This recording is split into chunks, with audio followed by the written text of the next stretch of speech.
কবর দেশে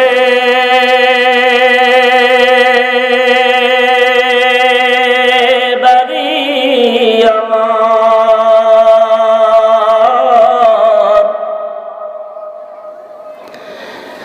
কবর দেশে ঘর,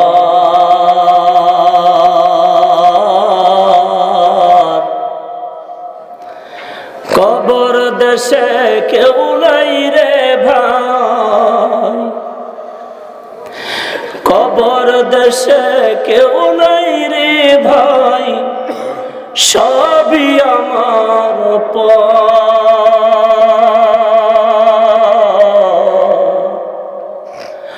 সবই আমার পর। কথা বলেন ঠিক কিনা? মাটি দেশে বাড়ি আমার, মাটির দেশে ঘর,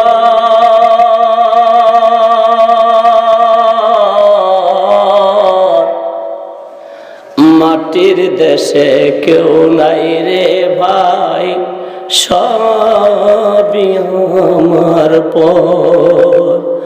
মাটির দেশে কেউ নাই রে ভাই, সবই আমার পর।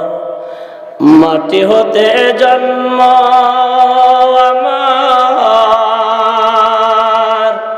মাটিতেই মরণ। মাটি হতে উঠতে হবে, রাখিও শরণ, রাখিও শরণ। লা ইলাহা, জবান খুলে লা ইলাহা, যার দিলে আছে আল্লাহর ভয়। আল্লাহ আল্লাহ সব সময়, যার দিলে আছে আল্লাহর ভয়। আল্লাহ আল্লাহ সব সময়। দুনিয়াদারি ভালো লাগে না, ভালো লাগে শুধু ইল্লাল্লাহ, লা ইলাহা। বাইতুল্লাহ জামে মসজিদ উদ্যোগে আয়োজিত চতুর্থ বার্ষিক হজ মাহফিলের সম্মানিত শ্রদ্ধাভাজন এলাকার কৃতি সন্তান জনাব সভাপতি মোহাম্মদ আবুল কাসেম সাহেব, আল্লাহ পাক যেন হযরতকে দীর্ঘ হায়াত দান করে, জোরে কোন আমিন। আর জোরে আমিন। আজকের মাহফিলের প্রধান অতিথি, উদ্বোধক, পৃষ্ঠপোষকতায় বিশেষ করে প্রধান আকর্ষণ, প্রধান বক্তা আমার অত্যন্ত শ্রদ্ধেয় ব্যক্তি। সকলকে যেন আল্লাহ হায়াতে তাইয়্যিবা সিহাতে কুল্লিয়া দান করে, জোরে বলেন আমিন। আমার সামনে বসা দাদার বয়সী, বাবার বয়সী, সমবয়সী, কচি কচি ছোট ছোট খোকামণিরা, পর্দার আড়ালে বসা দিন দরদী সতী সাধবী অবলা সরলা আল্লাহওয়ালা মা ও বোনেরা, ও আমার প্রাণ প্রিয় সুন্নাহ পশ্চিম পাড়াবাসী বাবারা, আবারও জানতে চাই আপনারা সবাই কেমন আছেন। একসঙ্গে জানতে চাই, সবাই বলে না কেমন আছেন। আপনারা বড় কৃপণ। আমি বললাম কেমন আছেন, আপনারা শুধু আলহামদুলিল্লাহ, আমার কথা জিজ্ঞাসা করলেন না। আলহামদুলিল্লাহ, আমি আপনাদের দয়ায় ভালো আছি, আলহামদুলিল্লাহ বলেন। যে মহিয়ান গরিয়ান সর্বশক্তিমান আল্লাহ তাবারক ওয়া তাআলা, বাবারা একদম নিউট্রাল, এদিক সেদিক খেয়াল নাই বন্ধুগণ আমার। যে আল্লাহ তাবারক ওয়া তাআলা পবিত্র কোরআন এবং হাদিস থেকে আলোচনা শোনার জন্য মসজিদ ঘরের ভিতরে বসাইছে, কথা বলেন ঠিক কিনা? এটা মসজিদ হবে না? আল্লাহু আকবার, হয়েই তো গেছে ধরতে গেলে, একটু বাকি আছে, তাই না? এই মসজিদ এমন একটা জায়গা, তানবিহুল গাফিলিন কিতাবের মধ্যে লেখেন, হাসরের মাঠে যেদিন ফুলসিরাত পার করার ব্যবস্থা করা হবে, আল্লাহ রাব্বুল আলামিন বাইতুল্লাহ মক্কা ঘরটাকে ইঞ্জিন বানাইয়া, ট্রেন গাড়ি দেখেছেন না? ট্রেন গাড়ি দেখেছেন আপনারা? বিশাল বড় লম্বা, বাইতুল্লাহকে ইঞ্জিন বানাইয়া তাম পৃথিবীর মসজিদ গুলোকে দাব্বা বানাইয়া বানাইয়া ইঞ্জিনের পেছনে লাগাইয়া দিবি, আর ওই ট্রেন গাড়িগুলো ডাকতে থাকবে, এ সুন্নাহ পশ্চিম পাড়াবাসী আসব, এই মসজিদে একটা দাব্বা হয়ে ডাক দিবে আপনাদের বাসায়। উত্তর পাড়া পশ্চিম পাড়া সন্ন্যার মুসল্লিরা আমার গায়ে পড়ে যারা নামাজ পড়েছিলেন, আমার ভিতরে যারা বসে বসে আল্লাহর কালাম শুনেছিলেন, নামাজ পড়তা, কোরআন তেলাওয়াত করতা, আল্লাহর জিকির করতা, আল্লাহকে ডাকতা, ওই সমস্ত মুসল্লিরা কই? আসো আসো আসো, আর দেরি করো না, ট্রেন ছাড়ার সময় হয়ে গেছে। ছাড়ার সঙ্গে সঙ্গে হুইসেল দেওয়ার সাথে সাথে তোমাদেরকে চোখের পলকে ফুলসিরাত রাস্তা পার কইরা তোমাদের জান্নাতে পৌঁছাইয়া দিব। এই ঘর বসছে, এই ঘরের কথা বলা হয়েছে। এই ঘরটা দামি না অদামি? অনেক দামি একখান ঘর, কথা কন ঠিক কিনা? বাবা আদম আলাইহিস সালাম, আমরা জানি সর্বপ্রথম জান্নাতে তাদের অবস্থান, সেখান থেকে কোনো কারণবশত আল্লাহ পাক দুনিয়া নিক্ষেপ করলেন, কথা বলেন ঠিক কিনা?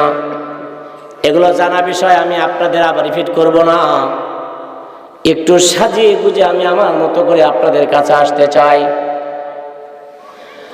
আল্লাহ পাক মা হাওয়া আর আদমকে যখন দুনিয়া নিক্ষেপ করলেন, দীর্ঘদিন কান্নাকাটির পর দুজন যখন এক জায়গায় হলেন, একত্রিত হলেন, তখন তারা চিন্তা ভাবনা করলেন, সর্বপ্রথম আমরা আমাদের থাইকা জায়গা নির্মাণ করব, নাকি যে জায়গায় দাঁড়াইয়া বৈশা আল্লাহর গুণগান করা যায়, আল্লাহকে ডাকা যায়, ওই জায়গায় আল্লাহর ঘর নির্মাণ করব। আগে কি আমরা থাকার জায়গা বানাবো, নাকি যেখানে না দাঁড়ায় নামাজ পড়া যায়, আল্লাহকে ডাকা যায়, আল্লাহর ঘর বানাবো? তারা পরামর্শ হলো, না, আমরা গাছতলায় থাকতে পারবো, ঘুমাতে পারবো, কিন্তু আল্লাহ তাবারক ওয়া তাআলাকে ডাকার জন্য আল্লাহর একটা ঘর বানাবো। সুবহানাল্লাহ বলেন। যুগে যুগে যুগে যুগে আল্লাহ রাব্বুল আলামিন নবী রাসূলগণকে দিয়া মসজিদ বানাইছে, আউলিয়া কেরামদের দিয়া মসজিদ বানাইছি, বুজুর্গানে দিনদের দিয়া মসজিদ বানাইছি, সর্বশেষ আম জনতা, সাধারণ মানুষ আমরা যারা আছি, আমাদেরকে দিয়াও আল্লাহ তাআলা মসজিদ ঘর বানাইতেছে। কথা বলেন ঠিক কিনা? এই মসজিদ আপনারা বানাইতেছেন না? একাই বানাইতেছেন? সৌদি একাই বানাইতেছে নাকি 10 জনে মিলা আছে? অনেকের কোটি টাকার মালিক আছে, কিন্তু তারপরে একা মসজিদ বানালে হয় না, সেখানে মানুষ যাইতেছে না, বলে তার এটা ব্যক্তিগত মসজিদ। কথা কোন ঠিক কিনা? আর ব্যক্তিগত মসজিদে কেউ নামাজ পড়তেও চায় না, এই জন্য কোটি টাকা থাকলেও তারা ব্যক্তিগতভাবে কি করে না, মসজিদ বানায়। এ আমার বাবারা, ভাইয়েরা, আমার গভীর মনোযোগ, অন্য কোনো দিক খেয়াল নাই, আমার দিকে খেয়াল করবেন। আস্তে আস্তে আলোচনার দিকে আসতে থাকব। নামাজ পড়া যেমন ফরজ, রোজা রাখা যেমন ফরজ, পর্দা করা যেমন ফরজ, কলেমা পড়া ফরজ, হজ করা যেমন ফরজ, আল্লাহ সুবহানাহু ওয়া তাআলা বান্দাদের জন্য নামাজের সাথে, রোজার সাথে, হজের সাথে, যাকাতের সাথে, যাদের মাধ্যমে দুনিয়ার চেহারা দেখতে পেলাম মা আর বাবা, ওই মা আর বাবার হুকুম মানাও আমার আল্লাহ তাবারক ওয়া তাআলা ফরজ কইরা দিয়েছে। কতক্ষণ ঠিক কিনা বন্ধুগণ আমার? রাসূল করিম সাল্লাল্লাহু আলাইহি ওয়াসাল্লাম হাদিস শরীফ ইরশাদ করেন, মা মিন ওয়ালাদিন বারিন, কোন নেককার সন্তান যদি, ভালো সন্তান যদি, ইয়ানজুর ইলা ওয়ালিদাইহি নাযারা রাহমাতি, কোন নেককার সন্তান যদি, ভালো সন্তান যদি নিজের বাবার চেহারার দিকে তাকায়, নিজের মায়ের চেহারার দিকে তাকায়, নাজারা রহমাতি, রহমতের নজর নেয়া, ভালো নজর নেয়া, ইল্লা কাতাবাল্লাহ বিকুল্লি নাজারাতি হাজ্জাতাম মাবরুরা।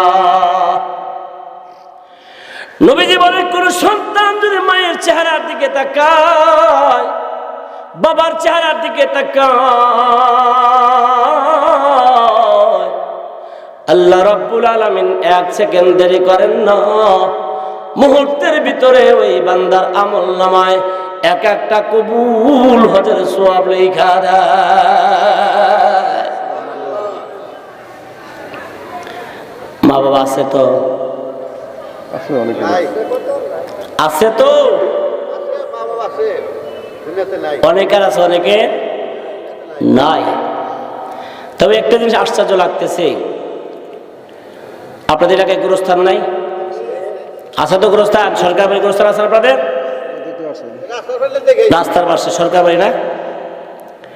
সকালবেলা গিয়ে দাঁড়াইবেন, দেখবেন কোনো সাউন্ড নাই, নিউট্রাল। আপনারা যা দোয়া টোয়া করবেন তাই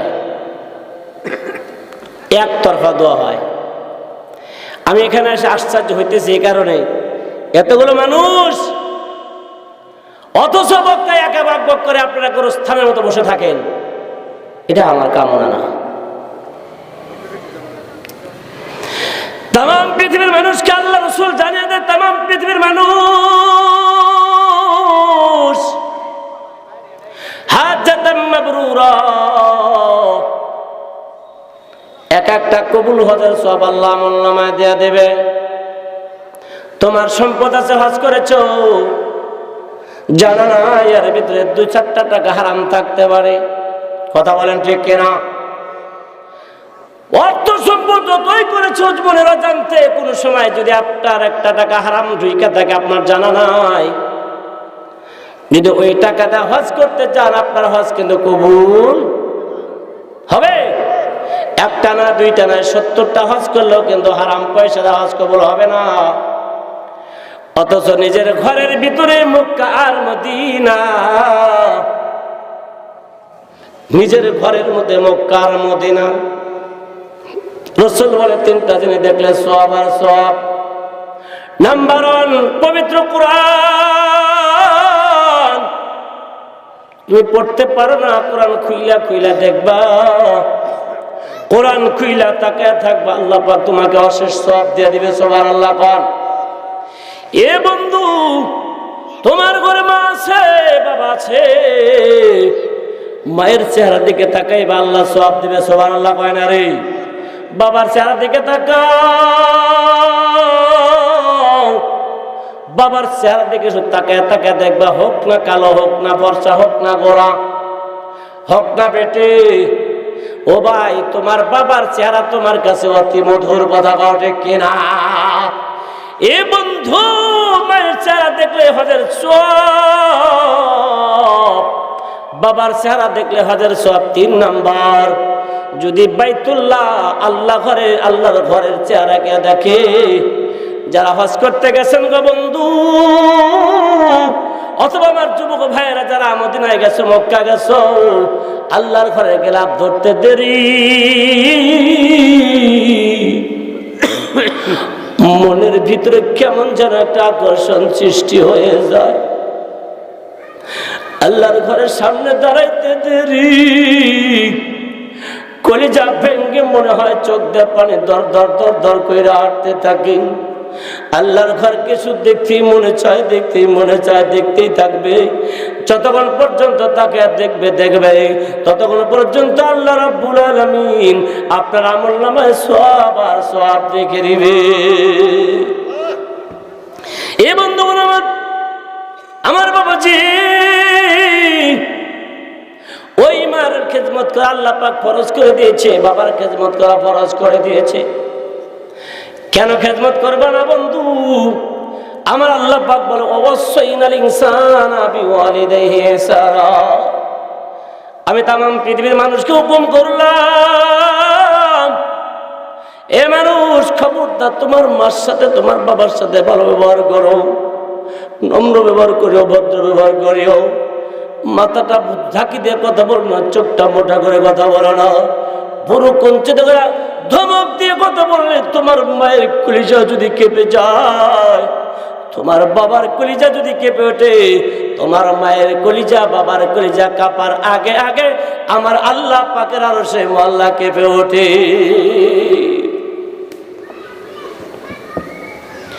আল্লাহ বলে খবরদার, ওয়াসাইনাল ইনসানা বিওয়ালিদাইহি ইহসানা। মার সাথে ভালো ব্যবহার করো, বাবার সাথে ভালো ব্যবহার করো। আর যখন তাদের সামনে কথা বললাম, কেমনে কথা বলবা আমার আল্লাহ পাক সেটাও নিজে শিখা দেয়। ওয়াকুল্লাহুমা কাউলান কারীমা। বাবার সামনে কথা বলবা, মার সামনে কথা বলো, নরম ভাষায় কথা বলো, নম্র ভাষায়, ভদ্র ভাষায়, মাথাটা নত করে কথা বলো, ভুরু কুঞ্চিত করে, ধমক দিয়ে, চোখ লাল করে কথা বলো না। তোমার মা আর বাবার সামনে উফিউ ওয়ালা তানহারহুমা, উফ এমন শব্দটা উচ্চারণ করো না। আমার আল্লাহ পাক বলে দেয় সুবহানাল্লাহ। উফিউ, খবরদার, উফ সামান্য একটা শব্দ, উফ এই শব্দটাকেও আল্লাহ পাক উচ্চারণ করতে নিষেধ করেছে বাবা আর মার সামনে। ওয়ালা তানহারহুমা, ধমক দিয়ে কথা বলো না। ধমক দিয়ে কথা বললে মার কলিজায় লেগে যাবে, বাবার কলিজায় লেগে যাবে। বাবা যদি বলে আল্লাহ বিচার চাই, মায়ে যদি বলে আল্লাহ বিচার চাই, আল্লাহকে সব কথার বিচার পরে মা আর বাবার কথার বিচার হবে আগে। কথা বল ঠিক কিনা? আমার বন্ধুগণ, আমার ওয়াকুল লাহুমা কাওলান কারীমা, নরম ভাষা কথা বলেও, ভদ্র ভাষায় কথা বলেও। ওয়াকুল লাহুমা কাওলান মারুফা, সুন্দর ভাষা কথা বলে বাবা মার সাথে। মা যদি একবার খুশি হয়ে যায়, বাবা যদি একবার খুশি হয়ে ডাক দেয় আল্লাহ, আমার বেটা যেমন ব্যবহার করেছে আমার সাথে, আমার কলিজাটা ভইরা গেছে। মায়ে যদি বলে আল্লাহ, আমার বেটি আমার বেটা যেমন ব্যবহার করেছে, আমার কলিজা ঠান্ডা হয়ে গেছে। আল্লাহ, আমি মা দোয়া করে দিলাম, আমার সন্তানের জন্য তুমি জিম্মাদার হয়ে যাও।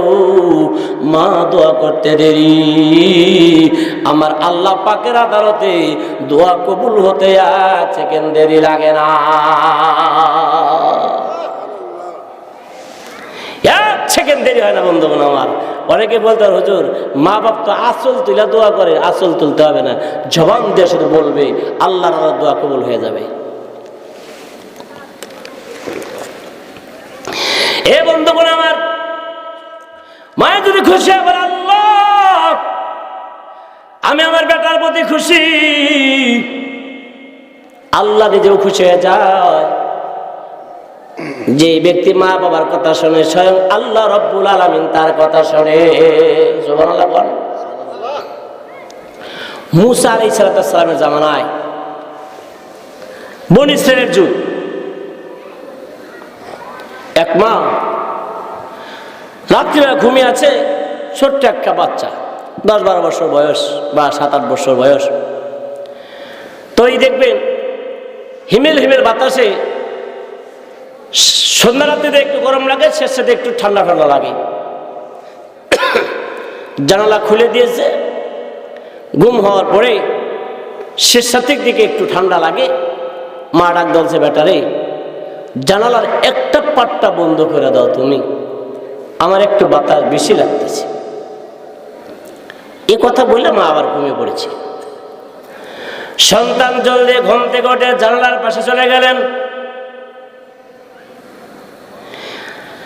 জানালার পাটটা ধরে চিন্তা করলো, এটা বন্ধ করব না এটা বন্ধ করব। মা কিন্তু ঠিক করে বলে নাই কোনটা বন্ধ করলে মার কষ্ট হবে, কোনটা বন্ধ করলে মার আরাম হবে। এইটা বন্ধ করব না এইটা বন্ধ করব, এই চিন্তা ভাবনা করতে করতে সন্তান জানালা বন্ধ করতে পারে নাই। সকাল হয়ে গেছে, মুয়াজ্জিন আজান হয়ে গেল। মুয়াজ্জিন আজান ধ্বনি কানে ভেসে এলো। মার ঘুমটা ভেঙে গেল। মা তাকে দেখে সন্তান জানালার পাটটা ধরে দাঁড়িয়ে আছে। মা বলে, বেটা কি করো? ঠান্ডায় জমে গেছে। বাবা তুমি কি করো? সন্তান বলে, মা গো তুমি না বলেছি একটা পাটটা বন্ধ করে দে, কিন্তু কোনটা বন্ধ করব ঠিক করে বলো নাই, এই জন্য আমি বন্ধ করতে পারি নাই, তোমার জন্য দাঁড়িয়ে আছি।